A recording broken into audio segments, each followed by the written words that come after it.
could be a profound breakthrough in the way we age. It is not news that a glass of red wine a day may be good for you. That's been reported for years.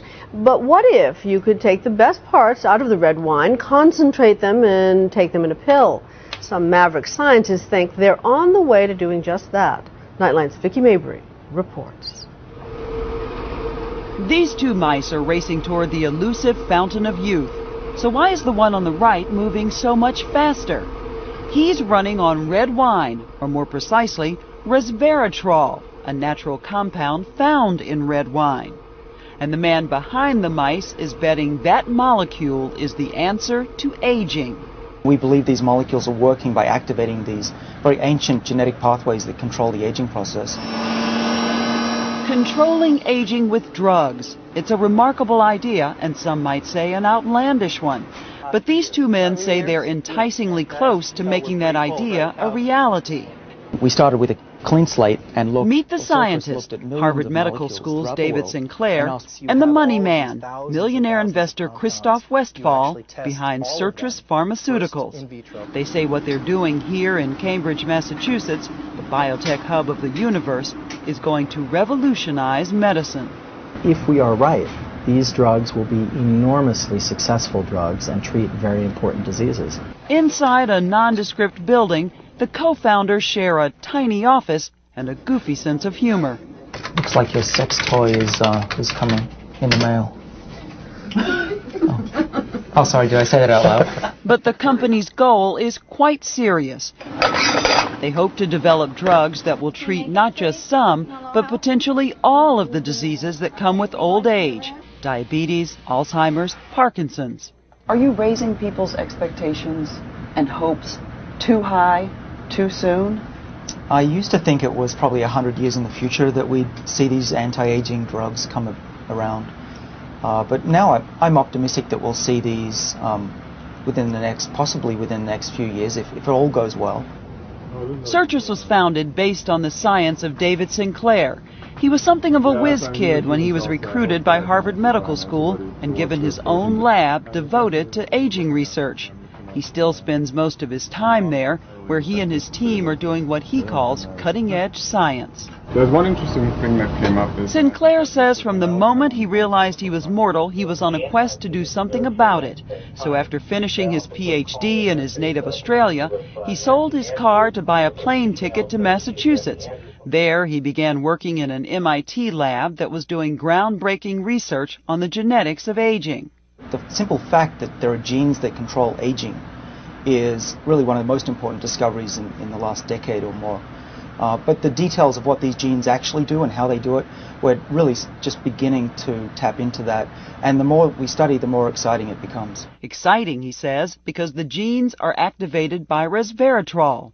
The mice who received it lived 30% longer than the mice who did not.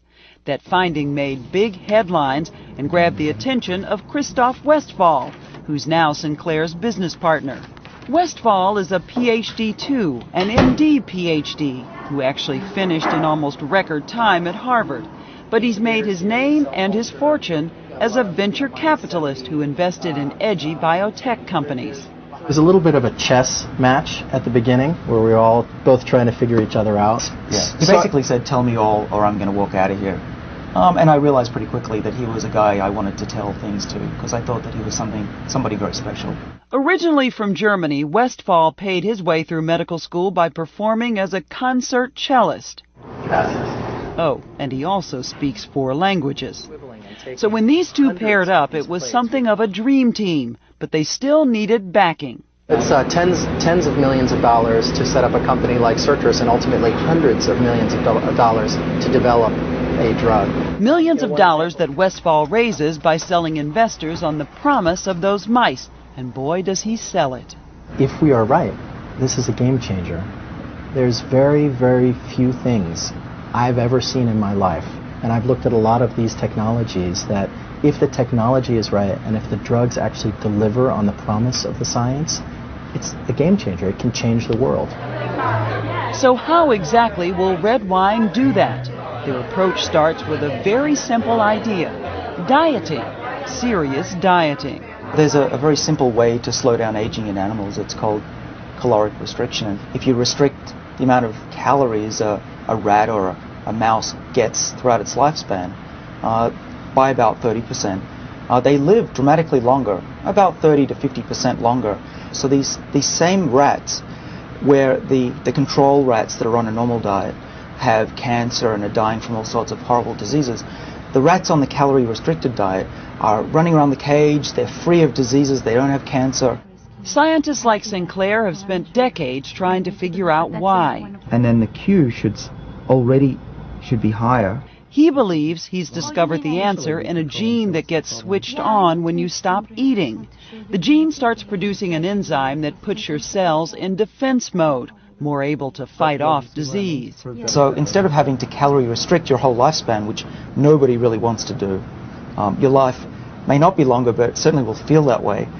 What we hope to do is have a pill that will be able to be taken safely, hopefully for many years, and to give you the same benefits as this diet that we see happen in these rats, this remarkable effect on aging and diseases of aging. But you can still eat and enjoy your life. Exactly.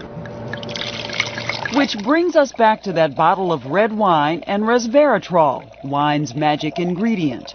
You can think of Pac-Man controlling things in the cell, and resveratrol binds to the Pac-Man and makes it more active and tells the cell to be more energy efficient, ramp up metabolic rate, and overall for the organism we think improves health and resistant to diseases of aging.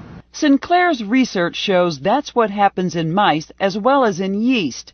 But will it work the same way in humans? This is very, very pure resveratrol, which is pure enough to go into human clinical studies. How much of this do you need for the benefits? Well, that's a great question. I wish I knew the answer to that. Is that what you're trying to find out now? Yeah. What you do in early human clinical trials is you test various doses. They're doing those human trials now and say they expect results around the end of the year. But isn't it true that about 90% of all of the trials, all of this work comes to nothing? I think that life is short. For many people, time is running out. I think the biology is very strong, and so I'm willing to bet my career that it is very likely to be right. There have been many findings that were initially thought to be extremely important and extremely exciting that didn't live up to the hype. Matt Kaberlein, who's a former colleague of Sinclair's and a specialist on aging, says Sertris is taking a risky bet. There are many other cellular targets of resveratrol that could be accounting for some of these beneficial effects, and that hasn't really been explored. In other words, what's in that glass of wine might be helpful, but perhaps not for the reasons Sertris thinks. I don't believe we need to fully understand what these genes do to be able to make a drug. The specifics, the very fine specifics about the mechanism, which might be some of the sources of academic conflict, for a company is actually not that important. All we care about, and I think all you care about, is are we right and will it work in man? While they wait to find out, should the rest of us start pouring the Pinot Noir? Probably if you wanted enough resveratrol to have the health-giving effects, you'd have to have a couple of 100 glasses of wine.